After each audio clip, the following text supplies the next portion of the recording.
Welcome back and very good morning to all you people, and welcome back to the course of microwave engineering. So in today's lecture we will continue forward with the remaining types of passive waveguide junction based devices. In our earlier lecture we have seen 3-port and 4-port passive junction based devices in which we studied E-plane T, H-plane T, and the hybrid T, which is popularly known as a magic T. And then finally we saw the alternative arrangement of magic T, that is the hybrid ring, or which is also known as a rat race coupler. We will proceed further, and there are again few more passive junction based devices are still remaining. So today we are going to discuss directional couplers, and we are going to see a special type of devices which are made up of using ferrite material and which are basically non-reciprocal in nature. So what do you mean by non-reciprocal in nature? We will see when we come across the definition of isolators, circulators and gyrators. And then finally, we will see a simple resistive circuit which is normally used to divide the microwave power in the desired proportion. So let us go ahead with the directional couplers. So here in front of you, I will start with the directional coupler.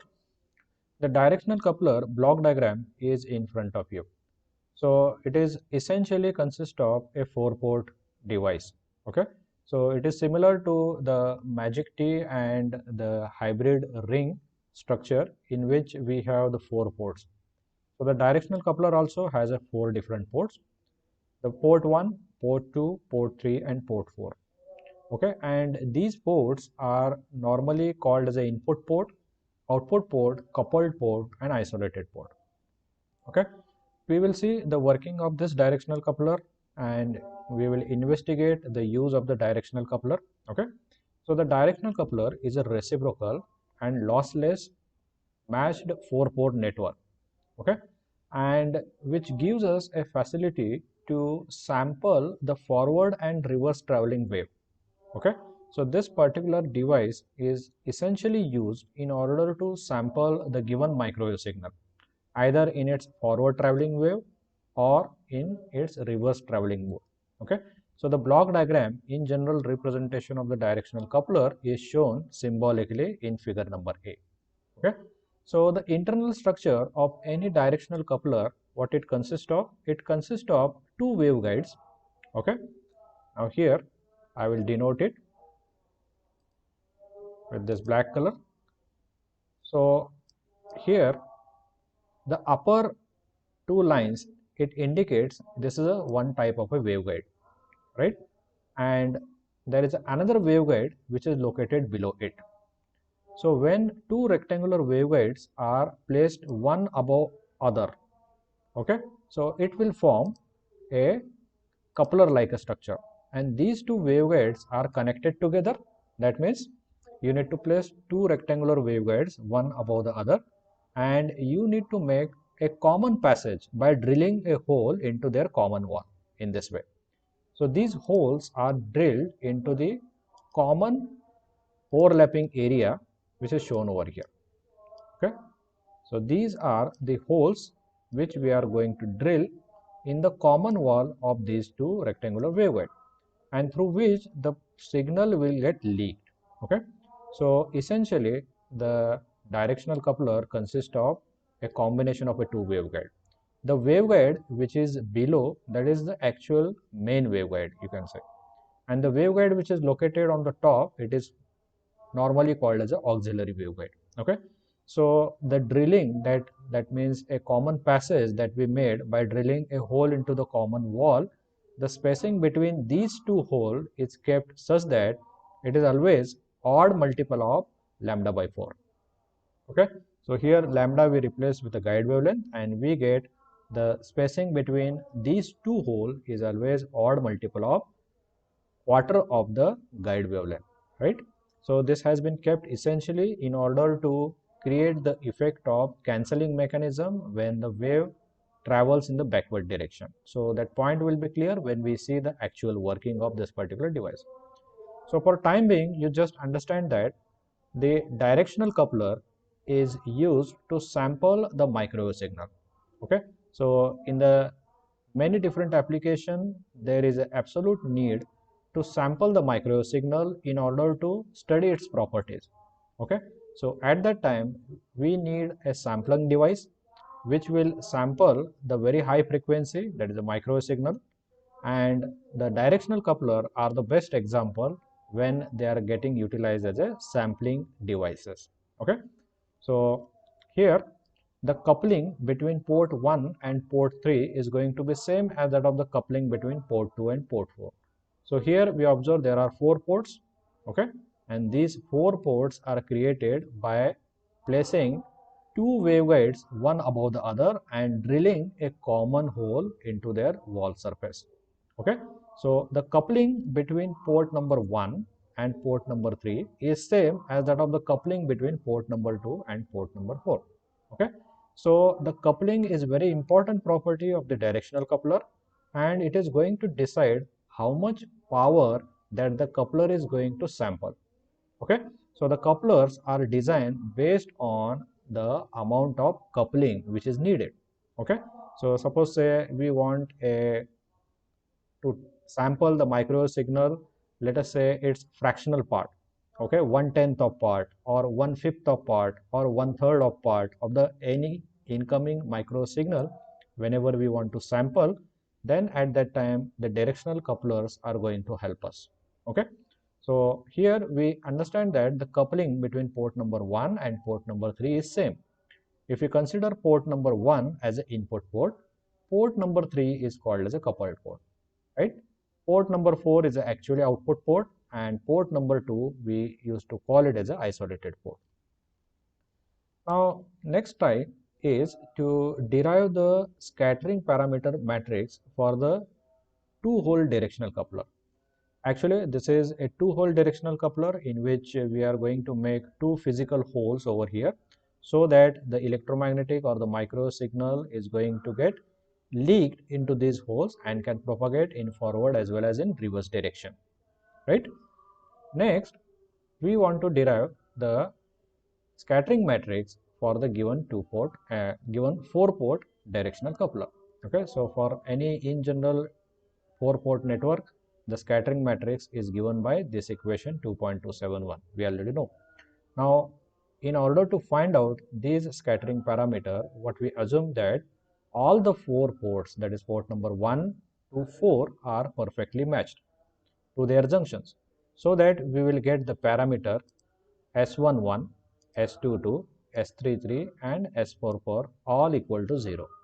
Okay, so this you will get only when we assume that all the 4 ports are perfectly matched. Okay, now similarly we assume that port 1 and 2 are isolated from each other, and similarly port 3 and 4 are isolated from each other. So we make use of that property of isolation between port 1 and 2, and similarly between port 3 and 4, and we can write these equations S112, S21, S34 and S43 is equal to 0.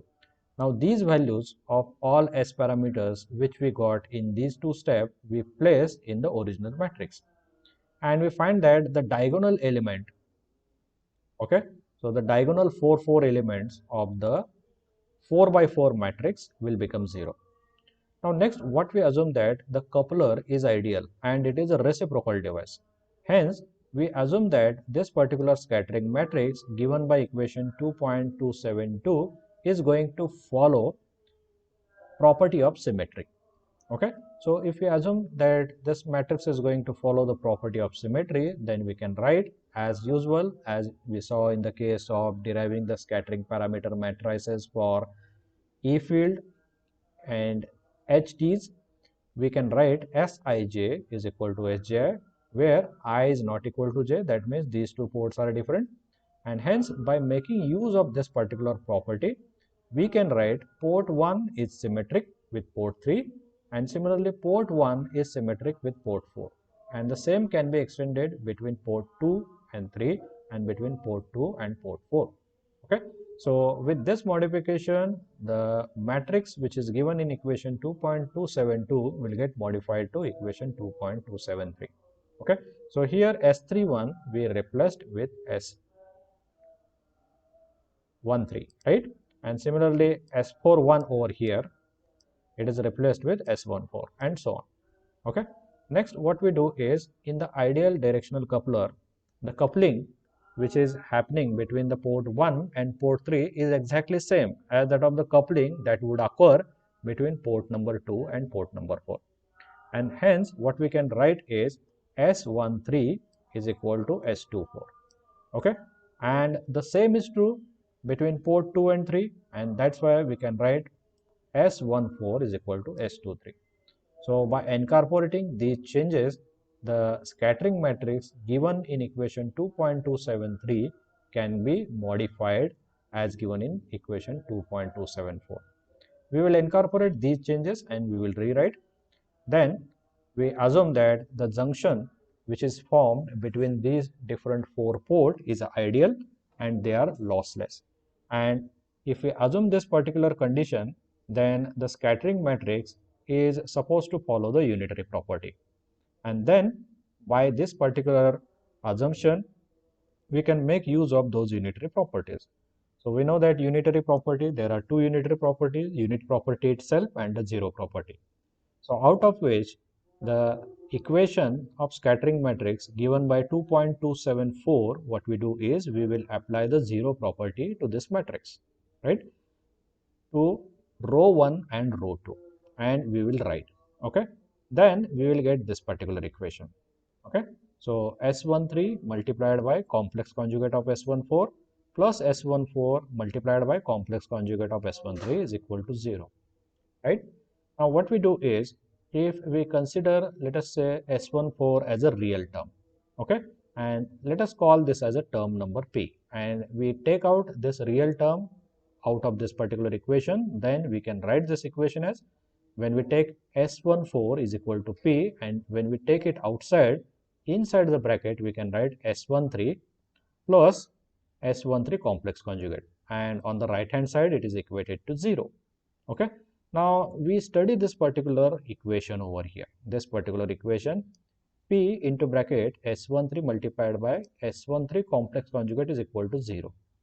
Now what we assume over here, that P is already a real number, it cannot be 0, but on the right hand side we have the result is equal to 0. That means S13 has to be a imaginary part only.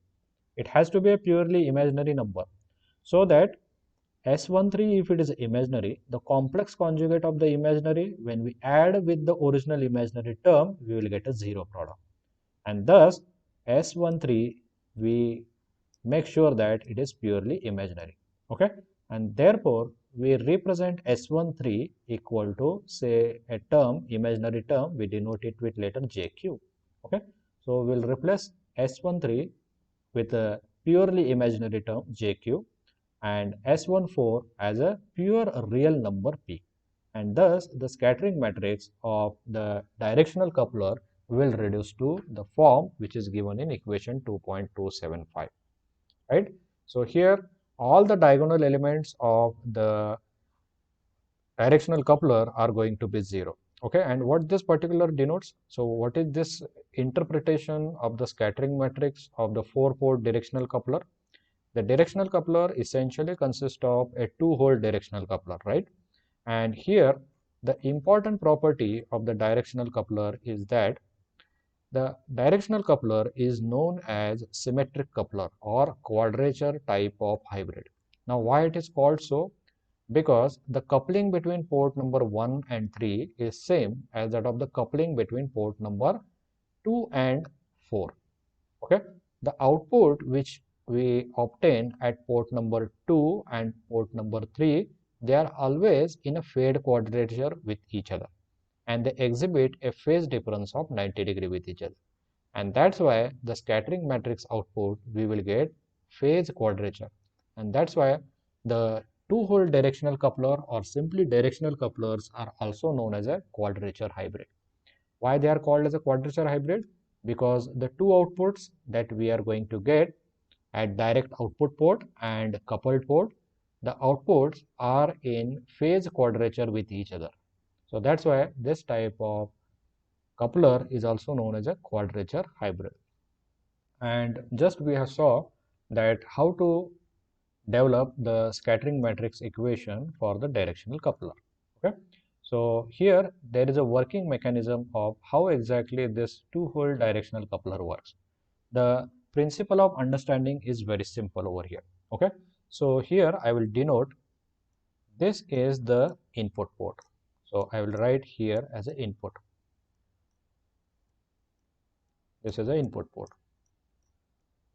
Okay, so the input port is a port 1 and the output port is port 2. This is the output port. Okay, port number 3 is a coupled port. I will denote it with letter C. Okay, and port 4 is an isolated port. Isolated port means the port where the signal reception is very weak. Say how this particular circuit or this device works. You are going to excite this directional coupler with certain input power.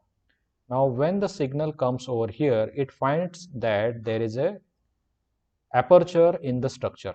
Okay, so the signal will leak and the leaked signal will go in a forward direction and it will also go in a reverse direction. Anyway, port 4 is terminated over here. So very small amount of leaked signal from port 1 will pass to port number 4. Majority of the signal coming from the port 1, it will go straight away in a forward direction and it will be outputted at port number 2. But the signal which got diverted and majority of that signal which got diverted, it will flow in a forward direction. Okay, so when the forward traveling signal in the below waveguide, so actually this below waveguide is a main waveguide and there is another waveguide which is located on the top of it. We call this waveguide as an auxiliary waveguide. So this signal when it comes straight over here, it will find another hole or aperture over here. So it will again leak in the forward direction through this hole and it will again leak in the reverse direction in this way. Okay, now please remember this signal which is coming from the port 1 has traveled a total distance of lambda by 4 when it travels from this part to this part, and the signal when it gets leaked to hole number 2 and when it comes in the backward direction, again it will travel the lambda by 4 distance but in opposite way. So the total distance covered by the forward signal and reverse signal will make this entire signal as a negative, and this part and this part are going to cancel each other, and therefore maximum time the signal we will get in the forward direction because the reverse traveling wave tend to cancel with the forward traveling wave which we are going to get from the hole number 1. Okay, so here we will get some power at port number 3 and this small power that we are going to receive at port number C is normally called as a coupled power. Okay, so the coupling of the signal depends upon what dimensions we are going to make for that given aperture. Okay, so the coupling coefficient is an important property of the coupler and the coupling coefficient depends on two main factors.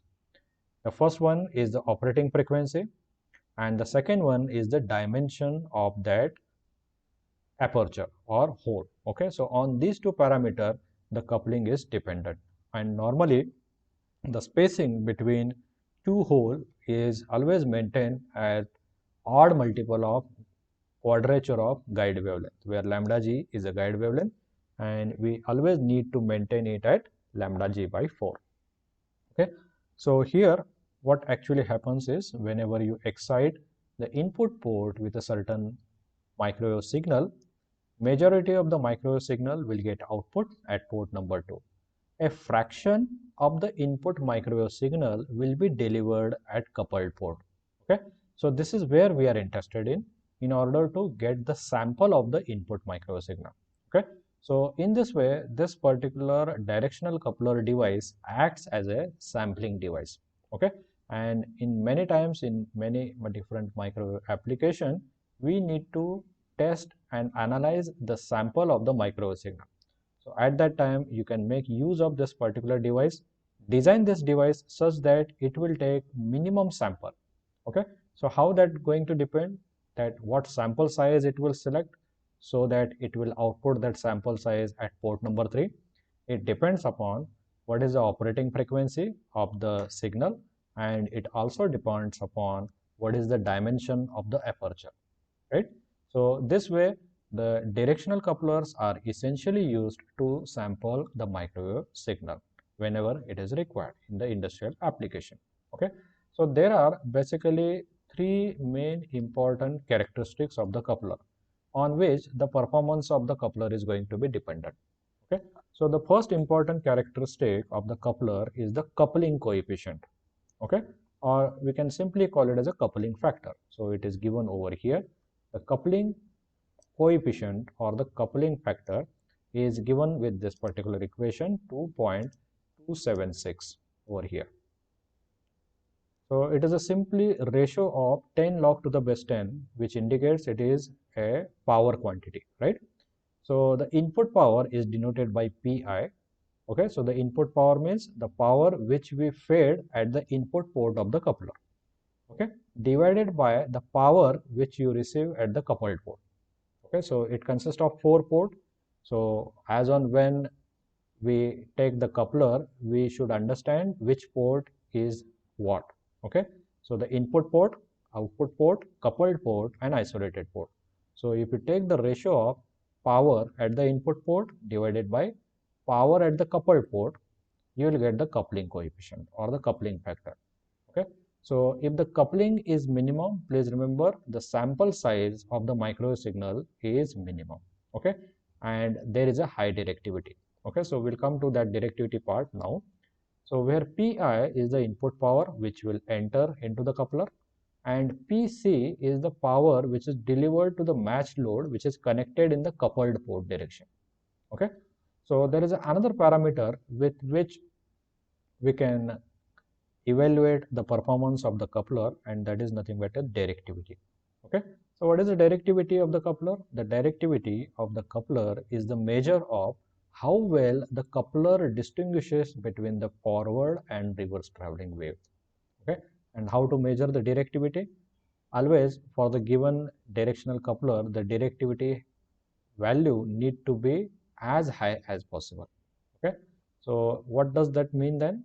So if the directivity of directional coupler is high, that means it can clearly distinguish between the forward and reverse traveling waves. So how mathematically the directivity is calculated? It is given by equation 2.277. Again, it is a ratio of a power expressed in a decibel scale. Okay, so Pc is the coupled power at the coupled port divided by Pd. Okay, so where Pd is the power delivered to the matched load which is connected in the decoupled port or in isolated port. Okay, so the coupling and directivity can be combined together. So when we add the coupling with the directivity, we will get another performance measure as a isolation. Okay, so how the isolation is given? Isolation, again, it is expressed in the dB. It is the ratio of input power to the power which is delivered to the isolated port. So in short, the isolation is the summation of the coupling factor with the directivity. So this relation we will get. So anyway, in our practical, when we test different types of coupler devices, all these properties we are going to calculate. That is, what is the coupling factor, what is the directivity, and what is the isolation. Okay, and when we measure these parameters, we will find that isolation will come out to be always the summation of coupling factor and the directivity, right? So this is all about the directional coupler and its usage. Now coming back to the important property of the special type of a material. Now first of all, before going to study the circulator, isolator, and gyrator, we need to study a specific type of a material, because all these devices, that is isolator, circulator, and gyrator, for their construction they are going to make use of this particular material. Okay, so we are going to study now that is a ferrite material. So what is a ferrite material? Ferrite are materials those are used in the construction of isolators, gyrators and circulators, please remember. Okay, so all these devices, please remember, they are constructed using ferrite material. Okay, so the ferrite is a special type of material which will provide us a certain unique characteristic or unique feature. Okay, so what is that unique feature? We will reveal it now. So these type of passive devices are normally non-reciprocal in nature. That means isolators, circulators, gyrators, those having any port configuration, the port configuration cannot be interchangeable. For example, if an isolator has two ports, one port is designated as an input, another port is designated as an output. So when we say that the isolator is non-reciprocal, that means that at any other time, the port configuration you cannot alter. That means input port will always remain as an input and the output port will always remain as an output. So it is as good as say it is a one-way operation only.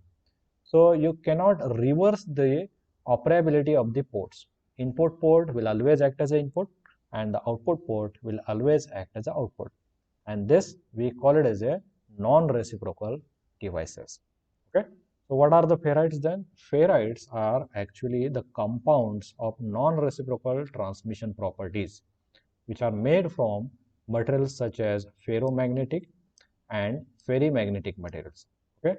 So we already know that ferromagnetic and ferrimagnetic materials, they do possess certain magnetic properties. Okay. But they are non-metallic insulators. Please remember. They are non-metallic insulator, but they do possess certain magnetic properties.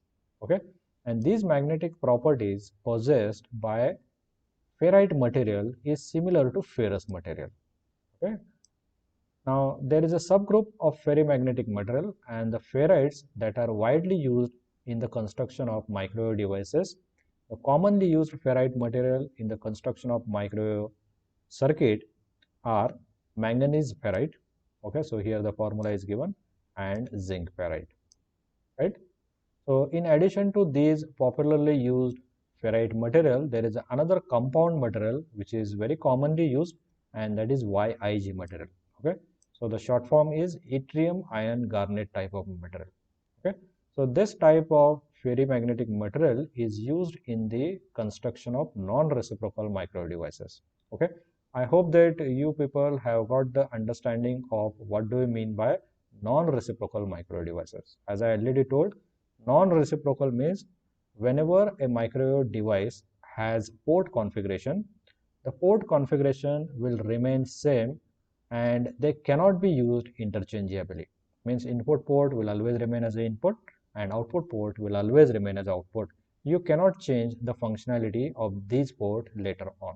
Okay, if this is the particular case, then the devices are said to be non-reciprocal in nature. Okay, so the magnetic anisotropy is the important property of the ferrimagnetic material. Please remember, so this is a very important statement. Magnetic anisotropy is the important property of any ferrimagnetic material. Okay, so what do we mean by magnetic anisotropy? The distribution of magnetic dipole moment inside the given magnetic material is not uniform. They are randomly distributed and oriented randomly again into the structure. Okay, so this particular structure we used to call it as a magnetic anisotropy. Magnetic dipole moments which are present inside a given magnetic material, those are not uniform. Those are non-uniform and they are scattered also inside the structure. We call this property as an anisotropy. Okay, so what will happen when we apply certain magnetic field bias to such materials? What will happen? The magnetic dipole moments inside this particular material, they tend to align themselves, okay, so that they are going to create a net non-zero magnetic dipole moment. Okay, and this will only happen when we excite the ferromagnetic material with external bias. Okay, Now let us say how we can make use of this particular property in order to construct non-reciprocal junction-based microwave devices. Okay, so if the microwave signal is circularly polarized, okay, so if its sense of rotation matches with the direction of dipole, then the strong interaction will take place. Okay, on the other hand, if the signal has opposite sense of a rotation, then the interaction between the antenna and the signal is very weak.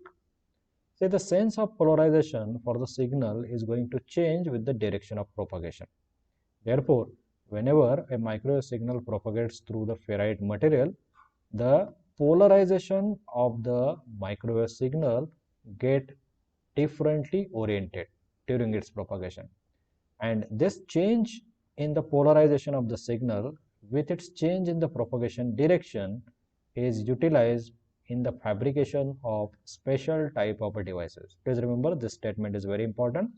What effect we are utilizing? The effect is change in the polarization of the microwave signal. Okay, why the change in the polarization of the microwave signal occurs? When the microwave signal is propagated through the ferrite material, right? The ferrite material possess anisotropy in nature in terms of magnetic dipole moment. So whenever the microwave signal is forced to pass through the ferromagnetic material, okay, what will happen?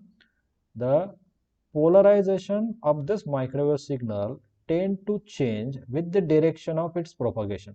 Okay, and this particular property of change in the polarization of the signal, especially the microwave signal, we are going to utilize in the fabrication of devices such as isolator, circulator, and gyrator. Okay, so here kindly remember that what is a ferrimagnetic material? Ferrimagnetic material are the special type of ferrite material, okay, which do possess certain magnetic property. Okay, and whenever they are acted upon by an external bias field, the magnetic dipole moments inside that ferrite material, they align in such a way that they always tend to cancel the effect which caused them. Okay, so in such ferrite material, if we force a micro signal to pass, what will happen then? When the micro signals start propagating through the ferrite material, the polarization of the micro signal changes with its change in the direction of propagation. And this particular property of the microwave we are utilizing in order to develop the devices such as isolator, circulator, and gyrator. Okay, so this particular change in the polarization of the traveling microwave signal inside a ferrite material, we call this particular effect as a Faraday rotation effect. Okay, so what is a Faraday rotation effect? Faraday rotation effect is observed with the given microwave signal when the microwave signal is forced to pass through given ferrite material. Okay, already the ferrite material consists of some magnetic properties, and the magnetic dipole are oriented in the ferrite material. So whenever you excite the ferrite material with a microwave signal, so that means you are applying certain bias on the ferrite material. So what will happen to the dipole moment? The dipole moment will tend to align themselves such that they tend to cancel the effect which is causing them, right? So in this particular process, the microwave signal which is passing through the ferrite material, it will change its orientation. And this change in the orientation with the change in the velocity of direction, propagation direction, we used to call this particular effect as a Faraday effect. And normally it is most popularly known as a Faraday rotation effect. So rotation of what? The rotation of polarization of microwave signal that is taking place while the microwave signal is passing through a given ferrite material. Why there is a change in the orientation of the microwave signal will take place? Because whenever the microwave signal are exciting to the ferrite material, the magnetic dipole moment, they will start randomly orienting along themselves in order to cancel this effect of alignment. So in this particular process, whenever the microwave signal is propagating, the orientation of the microwave field will be changed, okay, along with its direction of propagation. So this particular effect of rotation of the propagation direction of the microwave signal or orientation of the microwave signal inside a ferrite material, we used to call this particular phenomena as Faraday rotation effect. Okay, and this particular effect we are utilizing in non-reciprocal devices such as isolators, circulator, and gyrator. So let us go ahead and see what are these different devices which will essentially make use of Faraday rotation effect. Okay, I hope that you understood what do we mean by Faraday rotation effect. Now let us go ahead and see the first device, non-reciprocal in nature, which makes use of this Faraday rotation effect for its working process. Okay, so the first device is the isolator. So what is the isolator? The isolators are normally a two-port non-reciprocal lossy type of unidirectional devices. The microwave sources are always followed with one or two of such a non-reciprocal isolators. The main job of this isolator device is to allow the propagation direction of the microwave signal only in one direction, not in an opposite direction. Okay, so as good as isolators are working like a traffic regulators. Okay, where the isolators will only allow the microwave signal to pass in one particular direction and not in an opposite direction. Okay, so here it is clearly stated, the isolator is used to prevent the wave entering into the source in the reverse direction or from the backside direction. That means the isolators, when used in a microwave system, they will only allow the microwave signal to propagate in a certain direction and not in an opposite direction. Okay, therefore it is required to allow the output of the source to pass through the freely, but it should prevent the wave entering back into the source. Okay, so the isolator, normally it is a two-port network, so the scattering matrix is given by simply a 2 by 2 size. Okay, so the scattering matrix for a two-port isolator is given with equation 2.28 over here. Okay, so this is that particular equation of two-port isolator. So S11 and S22 are 0. By considering that these two ports are perfectly matched to the junction, so that's why reflection is 0. That's why S11 and S22 are totally 0. So here only we will get S12 and S21. That means from 1 to 2 it is allowed. Okay, so from 1 to 2 it is allowed. So the ferrite isolators which have the practical importance in the displacement isolator. Faraday rotation isolators and resonance absorption are used in an isolator. These isolators can be fabricated by using 45-degree twist and 45-degree ferrite rod. Okay, so here a total phase shift of 90-degree will be established. Okay, so whenever a signal propagates by 90-degree phase shift, please remember its polarity becomes exactly opposite, and such a opposite reversed wave when gets added with the forward traveling wave, they tend to cancel each other. Okay, if one gives the rotation clockwise, then the another should give the rotation in anti-clockwise direction. Okay, so these type of isolators are shown in this particular figure. We used to call this type of isolator as a Faraday rotation isolator. So what is a Faraday rotation isolator? Now see here, there are two ports. I will label them. So this particular port we normally call it as a port number 1. Okay, and this we call it as a input port. There is a second port on the other side over here. This is a port number 2. Okay, so port number 1 is an input port. Port number 2 is the output port. Okay, so what is the use of this isolator? This is the isolator device in its complete structure. The isolator will allow the signal to propagate from port number 1 to 2 only in this direction. But when the signal tend to flow from port number 2 to port number 1 in this way, it will not allow. Okay, so in this way these isolator devices are going to regulate the flow of the microwave signal from a particular direction. So how this can be accomplished? This can be accomplished by using a 45-degree twist at the beginning, right? And by using a ferrite rod, which will provide another 45-degree twist. Okay.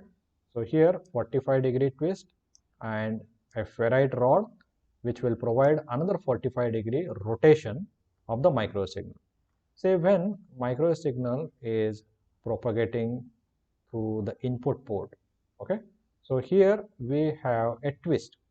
Now this twist, what it will do is it will change the polarization of the microwave signal and it makes it equal to 45 degree, right?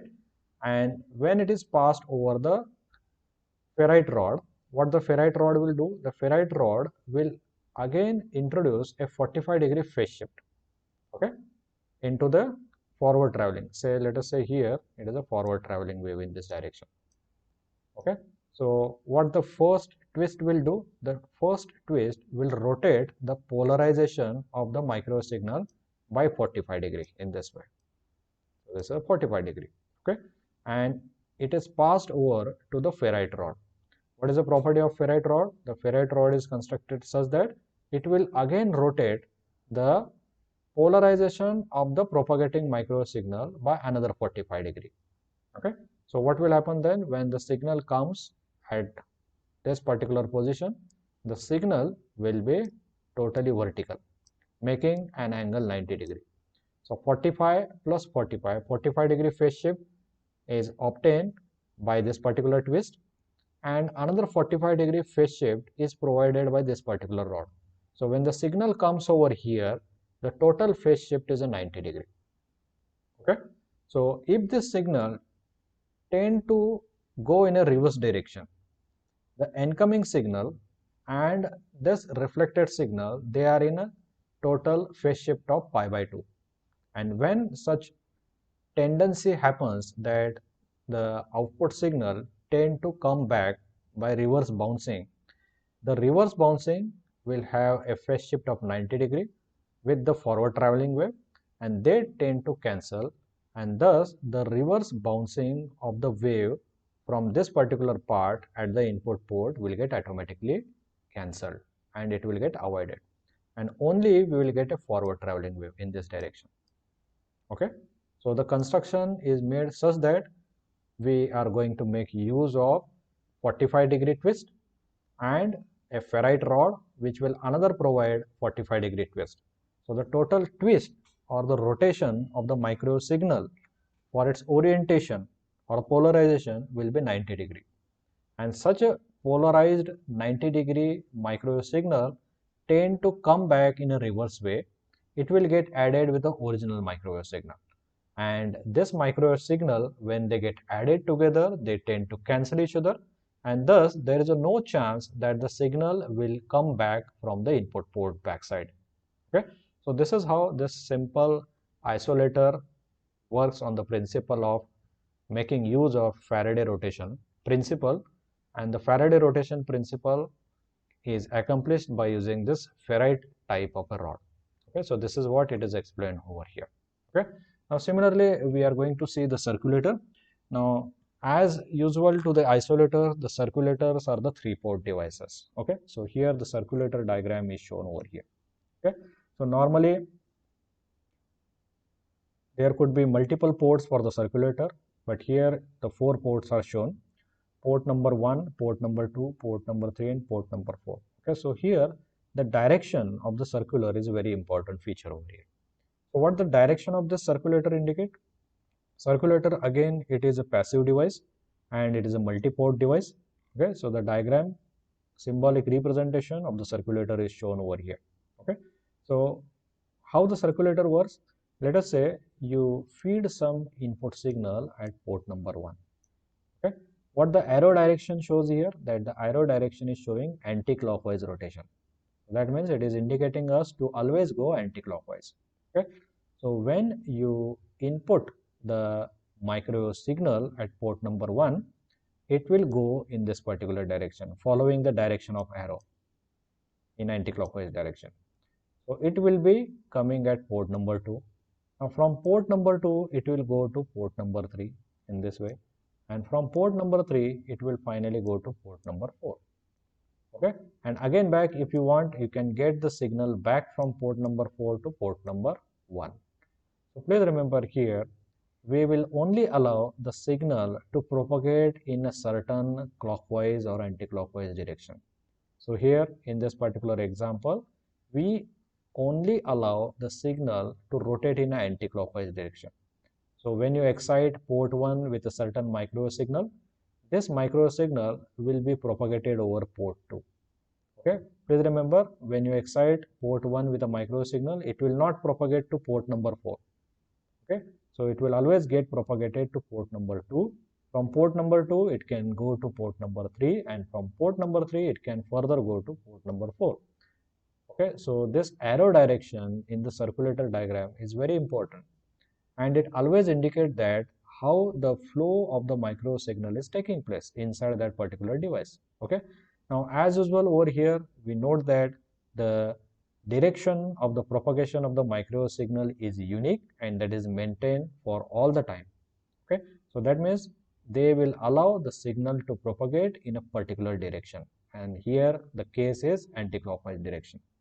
So how to construct a device which will only allow the micro signal to rotate or to pass in anti-clockwise direction?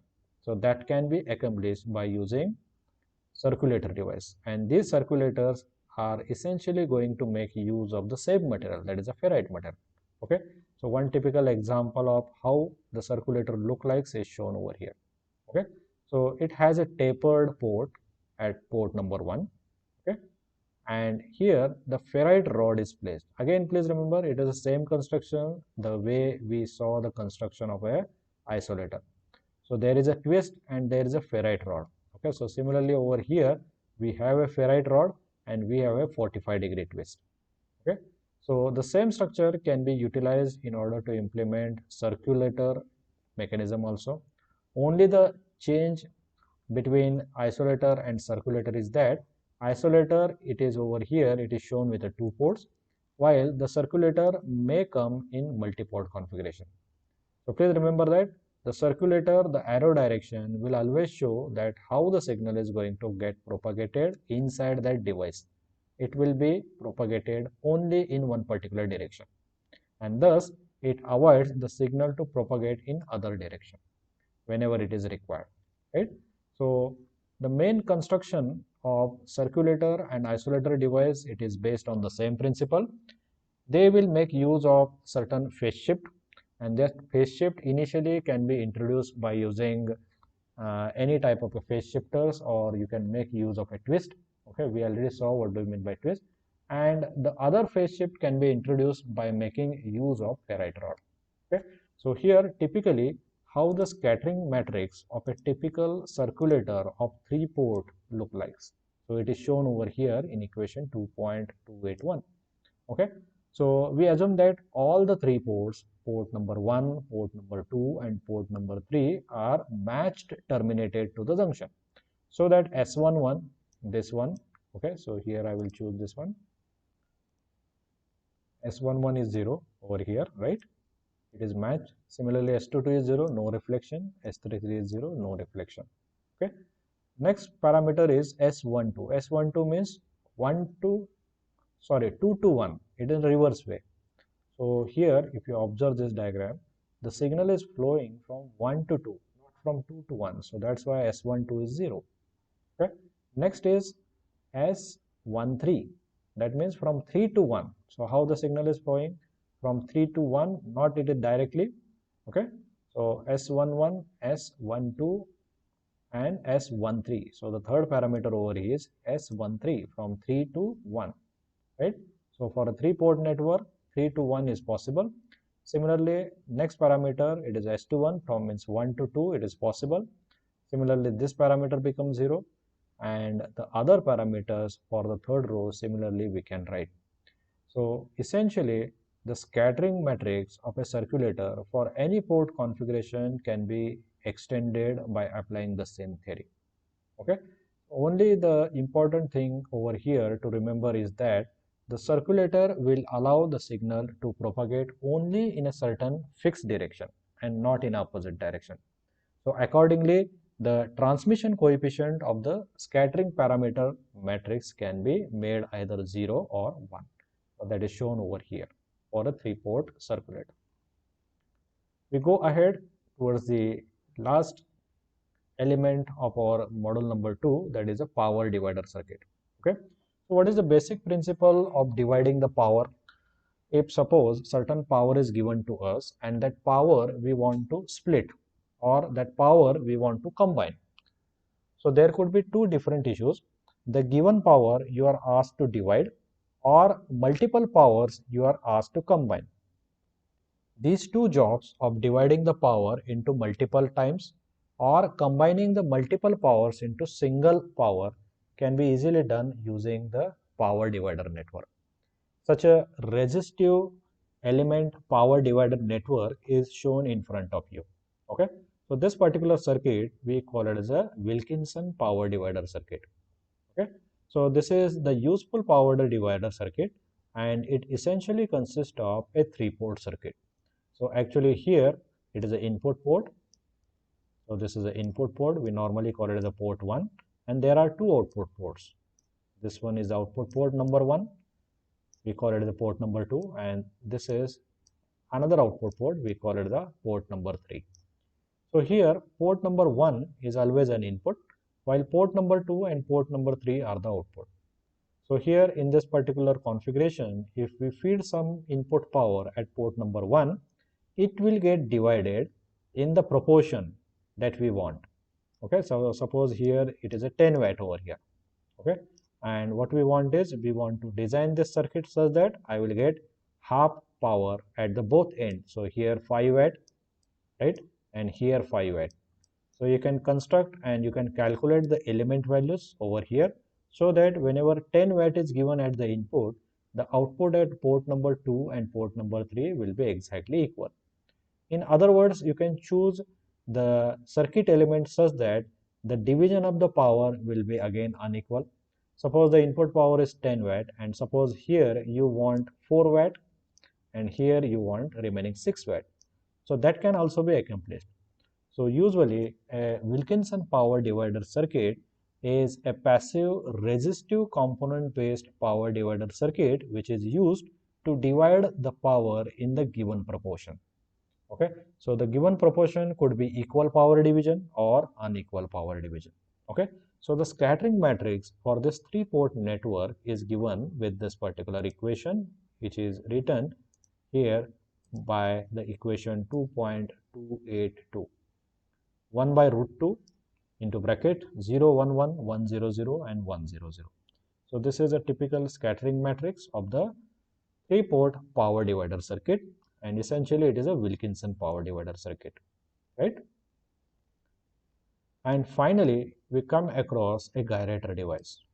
Okay, so gyrator device again it is similar to the isolator and circulator and again it going to make use of ferrite material for its construction. So gyrator it is an important canonical and it is a non-reciprocal 2-port component which will possess a 180-degree phase shift phenomena. For ideal gyrator, okay, so when we consider it as a lossless in the matched and non-reciprocal device, the scattering matrix for the gyrator circuit which consists of a 2-port network is given by equation 2.29. Okay, so the scattering matrix for the gyrator of 2-port configuration is given by 2.29. Okay, so what is a gyrator? Gyrator is also one type of non-reciprocal network similar to circulator and isolator. Okay, so using gyrator as a basic non-reciprocal building block. So where we use gyrator? Gyrators can be used as a basic building block along with a combination of reciprocal dividers. Okay, and they will perform same as that of the isolator and circulator. Okay, so how to construct the gyrator? The gyrator can be fabricated with 190-degree twist. So here we need a twist circuit of 90-degree which will provide us and another 90-degree phase shift we want. Okay, So please remember, in the case of circulator and isolator, how we develop the phase shift 45 and 45. 45-degree phase shift is provided by twist, and remaining 45-degree twist is provided by the ferrite rod in those cases. So in the case of a gyrator, the same thing will happen, but the twist will take place with a different amount. So in the gyrator, the total phase shift is 180 degree. Okay.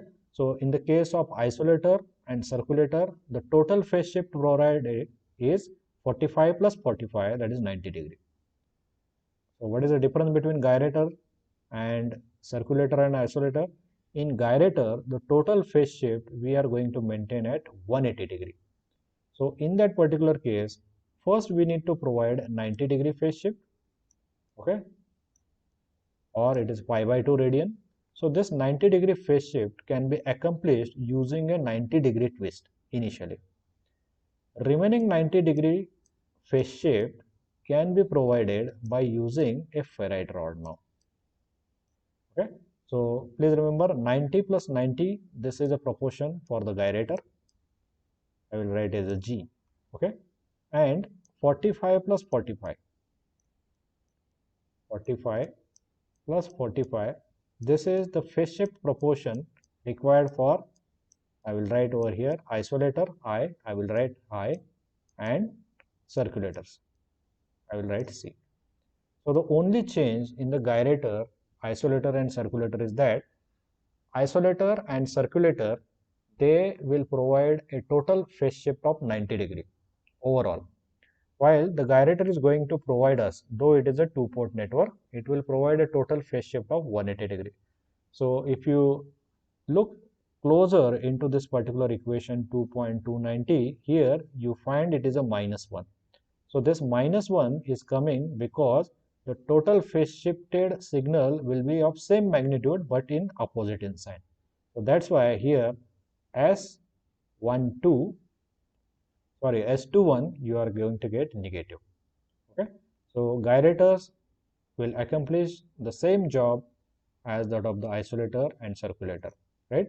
And we have seen a simple resistive divider network, and we saw how to implement equal and unequal division of the power and combining of the power.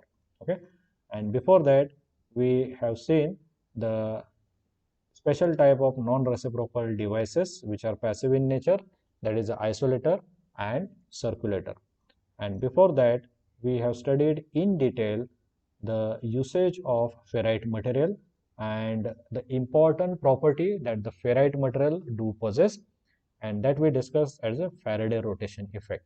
Okay, and before that we have gone through the details of the properties of the coupler circuit, and in the initial period whenever we started, we discussed all about the directional coupler.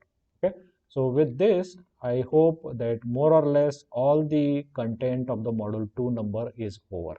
Okay, so all the parts, all the different components, passive devices, the waveguides, the resonators, and all those things we have completed, and more or less there is no any other remaining part from the module number 2. Okay, so what we do is next time we will solve some of the numerical based examples and problem solving based on our understanding of a waveguide and other passive waveguide junction based devices. Okay, so here the theoretically module number 2 is covered completely, and in our next lecture or in next theory we will solve a couple of examples based on the waveguides and some mathematical calculations. So I stop here and thank you very much.